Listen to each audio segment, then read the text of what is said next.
Hello, जसं की last व्हिडिओमध्ये सांगितलं होतं माझ्या दिरांचं लग्न आहे. म्हणूनच मग आम्ही सकाळी लवकर उठून आवरून निघालो होतो, कारण आज होती मुहूर्तमेढ आणि सकाळी 7 ते 10चा मुहूर्त होता. आता मोबाईलमध्ये स्पेस शिल्लक नसल्यामुळे मी काय केलं की रात्रीच एडिट करून सगळं अपलोड करून ठेवलं होतं.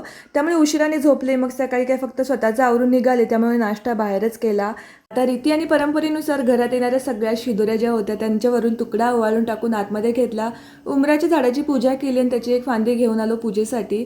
त्यानंतर जसं काय आपल्या वयस्कर बायका सगळ्या सांगत होत्या त्यानुसार सगळं फॉलो करत होते. तोरण सुद्धा लावून घेतलं आणि खरं तर मी खूप जास्त एक्सायटेड होते या सगळ्याच गोष्टींसाठी.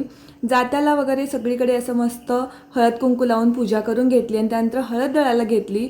त्याचबरोबर भात सुद्धा भरडून घ्यायचा होता, म्हणून मग या आता यंत्राला काय म्हणतात मला माहित नाही, त्याच्यामध्ये टाकून भात सुद्धा भरडून घेतला. हा भरडलेला भात असतो ना, त्याच्यापासून जो तांदूळ निघतो त्याचाच वापर अक्षतांसाठी केला जातो. त्यानंतर मग मस्त हिरव्यागार बांगड्या भरून घेतल्या आणि त्यानंतर रिटर्न कोल्हापूरला आलो, कारण आमचा प्लॅन चेंज झाला होता. आम्हाला रिटर्न तिकडेच राहायला जायचं होतं. सो असा काहीसा दिवस गेला. बाय.